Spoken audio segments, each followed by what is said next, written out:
आज से काफ़ी साल पहले क्लिनिकल प्रैक्टिस में टिंचर आयोडीन का इस्तेमाल एक बहुत पावरफुल एंटीसेप्टिक सॉल्यूशन के तौर पे किया जाता था। लेकिन आज के दौर में यह टिंचर आयोडीन का इस्तेमाल ना होने के बराबर रह गया है। टिंचर आयोडीन क्लिनिकल प्रैक्टिस में क्यों खत्म हुआ, इसकी वजूहात क्या है, इसमें एक्टिव इंग्रेडिएंट क्या है, इसकी हिस्ट्री क्या है, इसको किन किन चीज़ों के लिए इस्तेमाल किया जाता रहा, आज के दौर में इसकी क्या अहमियत है, कब इसका इस्तेमाल करना चाहिए, कब इसका इस्तेमाल बिल्कुल भी नहीं करना चाहिए और किन बातों का खास ख्याल रखना चाहिए। अस्सलाम वालेकुम, this is doctor Irfan from Medi Health Enterprises. तो इस चैनल पे आपको सिर्फ मेडिकल और हेल्थ से रिलेटेड ही वीडियोस मिलेंगी। तो वीडियो स्टार्ट करते हैं टिंचर आयोडीन के इंट्रोडक्शन से। टिंचर आयोडीन एक एंटीसेप्टिक सॉल्यूशन है जिसको हम आसान अल्फाज में कहें कि ये जरासीम को खत्म करने के लिए इसका इस्तेमाल किया जाता है। अगर हम इसकी हिस्ट्री के बारे में बात करें तो इसको फर्स्ट टाइम इसको जो डिस्कवर किया वो बर्नार्ड क्वार्टस ने 1811 में किया, यानी कि 1811 में एक फ्रेंच केमिस्ट थे जब वो एक्सट्रैक्ट कर रहे थे सोडियम और पोटाशियम के कंपाउंड सीवीड ऐश में से। अगर हम इसकी हिस्ट्री देखें कि कब इसको मेडिकल में इसका इस्तेमाल किया गया, 1830 में एक फार्मासिस्ट और फिजिशियन थे जिन्होंने इसको डिजॉल्व किया आयोडीन को अल्कोहल में और पोटाशियम आयोडाइड में, और इसका फिर टिंचर ऑफ आयोडीन जो है मेडिकल यूज में इसको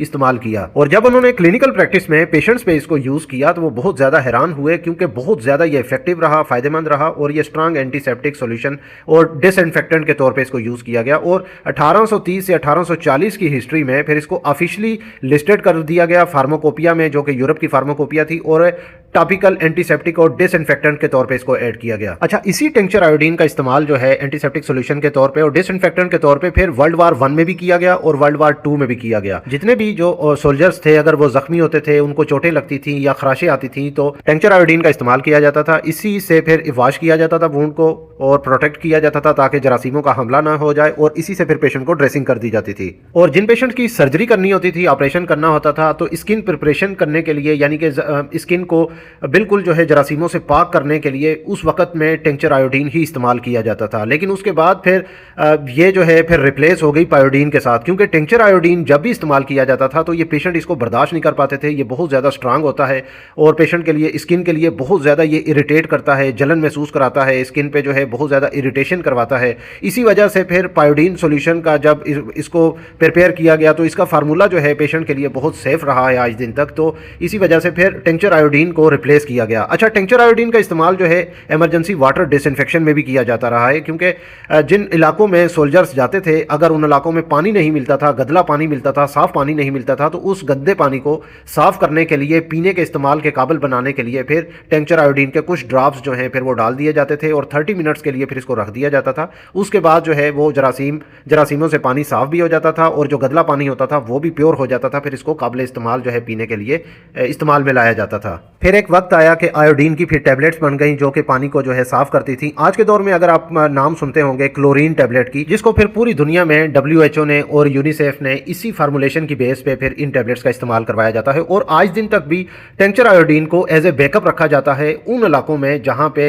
ये तमाम चीजें अवेलेबल ना हो। और ये बात भी जहन में रखें कि उस दौर में भी इसको लॉन्ग टर्म इस्तेमाल नहीं करते थे, ये सिर्फ इमरजेंसी के तौर पे पानी को इस्तेमाल करने के लिए, पानी को पीने के लिए फिर इसका इस्तेमाल किया जाता था, क्योंकि लॉन्ग टर्म इस्तेमाल करने से रिसर्चेस के मुताबिक थायराइड के प्रॉब्लम्स पेश आते थे और इसके अलावा मेटेलिक टेस्ट आने लगता था। इसी वजह से उस दौर में भी सोल्जर सिर्फ इसको इमरजेंसी के तौर पे यूज करते थे। आज के दौर में भी टिंचर का इस्तेमाल जो है किया तो जाता है, लेकिन बहुत ही कम, जो कि एज ए एंटीसेप्टिक किया जाता है उन पेशेंट्स के लिए जो बाइक से गिर जाते हैं, चोट लगती है, जख्म होता है, या जो फिर जख्म ठीक ना हो रहे हो, या फिर इन्फेक्शन को बैक्टीरिया से या किसी भी जरासीम से बचाने के लिए फिर ये टिंचर आयोडीन का इस्तेमाल किया जाता है। लेकिन इसकी सबसे बड़ी वजह यही है कि ये स्किन पे इरिटेशन करता है, पेशेंट को बर्निंग महसूस कराता है, जलन होती है, पेशेंट जो है इसको फिर बर्दाश्त नहीं कर पाता।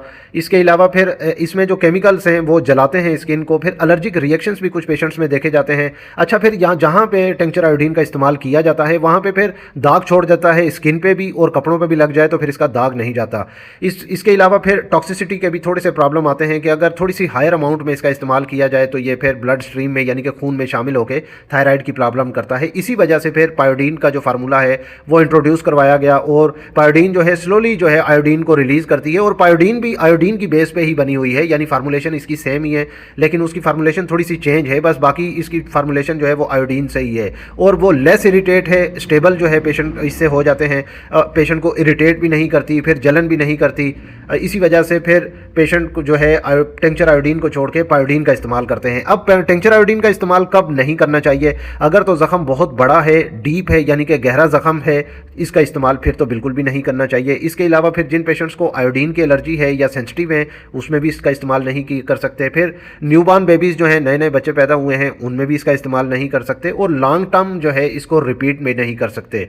इसके अलावा फिर जिन पेशेंट्स को थायराइड का डिसऑर्डर है जैसा कि हाइपरथायराइडिज्म है, उन पेशेंट्स में तो इसका इस्तेमाल बिल्कुल भी नहीं कर सकते। तो ये थी एक कंप्लीट टिंक्चर आयोडीन की हिस्ट्री जो कि इस वीडियो में हमने एक्सप्लेन की। ये वीडियो आपको कैसी लगी कमेंट करके लाजमी बताइएगा। इस वीडियो को लाइक कर दीजिएगा और अगर आप मजीद ऐसी हेल्थ से रिलेटेड मेडिकल इन्फॉर्मेटिव वीडियोस देखना चाहते हैं तो मेरे इस यूट्यूब चैनल मेडी हेल्थ एंटरप्राइजेस को सब्सक्राइब कर लें और साथ ही बेल आइकन का बटन भी ऑन कर लें ताकि हर नए आने वाली वीडियो का नोटिफिकेशन आपको मिल सके। तो मिलते हैं नेक्स्ट वीडियो में, तब तक के लिए अल्लाह हाफिज़।